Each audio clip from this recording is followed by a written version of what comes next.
আসসালামু আলাইকুম, সবাই কেমন আছেন? আজকে আবারও একটা নতুন রেসিপি নিয়ে চলে আসলাম আপনাদের মাঝে। গাছ থেকে তাজা লাউ পেড়ে নেওয়া হলো, আজকে এটা রান্না করা হবে। এখানে লাউ কেটে নেওয়া হয়েছে এবং শোল মাছও কাটা হয়েছে। আজকে শোল মাছ দিয়ে লাউ রান্না করা হবে। শোল মাছের চামড়া ছিলে নেওয়া হয়েছে। শোল মাছের চামড়া ছিলে রান্না করলে অনেক বেশি ভালো লাগে খেতে। চুলায় কড়াই বসিয়ে দিয়েছি, সেখানে তেল, মরিচ, পেঁয়াজ সব মশলা দিয়ে দিলাম। আমি এখানে শুকনো মরিচও দিয়ে দিয়েছি, কাঁচা মরিচও দিয়ে দিয়েছি। আর লাউ কাঁচামরিচ দিয়ে রান্না করলে বেশি ভালো লাগে। আমি 2 রকমেরই মরিচ দিলাম। মশলাগুলো এখন ভালোভাবে কষিয়ে নিতেছি।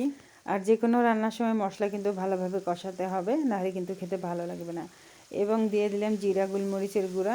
জিরা গোলমরিচের গুঁড়া দিয়ে মশলা ভালোভাবে কষিয়ে নেব। চামচ দিয়ে নাড়াচাড়া করতে থাকবো, নিচে যেন মশলা পুড়ে না যায়। এরপরে শোল মাছগুলো কেটে রেখেছিলাম, সেটা এখন দিয়ে দিলাম মশলার উপরে। শোল মাছ চামড়া ছিলে রান্না করলে মাছের ভিতরে সব রকম মশলা ঢোকে এবং ওই মাছটা খেতে খুবই বেশি সুস্বাদু হয়। শোল মাছ দিয়ে লাউ রান্না করলে খেতে অনেক বেশি মজার হয়, এটা অনেকেই জানেন। আপনারা যদি শোল মাছ না থাকে তাহলে টাকি মাছ, যেগুলো বড় বড় টাকি মাছ পাওয়া যায়, সেগুলো দিয়েও লাউ রান্না করে খেতে পারেন, ওতেও অনেক বেশি ভালো লাগে। মাছগুলোর উপরে আমি অল্প পরিমাণ পানি দিয়ে দিলাম। এখন মাছগুলো আবার ভালোভাবে কষিয়ে নেব।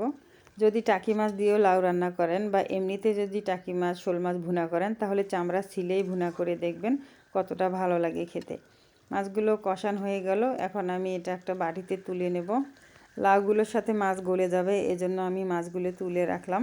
এখন কেটে রেখেছিলাম লাউগুলো, সেগুলো দিয়ে দিলাম। গাছ থেকে তাজা লাউ পেড়ে রান্না করা হচ্ছে। আর লাউটা খুব বেশি বড় হয় নাই, কচি লাউ। আর কচি লাউ অল্পতেই গলে যাবে। লাউটা অনেক ভালো ছিল। আর যে পরিমাণ লাউটা ছিল আমার পরিবারের যে কয়জন সদস্য, তাতেই আমাদের হয়ে যাবে। লাউগুলো কষানো হয়ে গেছে, দেখেন কি পরিমাণ সিদ্ধ হয়ে গেছে, একদম মোমের মতো গলে গেছে। লাউ থেকে কিন্তু পানি বের হয়ে আসে, আমি সেজন্য সামান্য পরিমাণ ঝোল দিয়েছি। আর লাউয়ের তরকারিতে খুব বেশি ঝোল রাখলে ভালো লাগে না। যখন লাউর উপরে বলক এসে যাবে, এরপরে আমি কষিয়ে রাখা যে মাছগুলো তুলে রেখেছিলাম সেটা এখন দিয়ে দেব। যারা আমার ভিডিওগুলো দেখেন তাদেরকে আমি আন্তরিক ধন্যবাদ জানাই। আর যারা ভিডিওগুলো দেখবেন অবশ্যই পুরো ভিডিওটা দেখবেন, দেখে সুন্দর গঠনমূলক একটা কমেন্ট করবেন।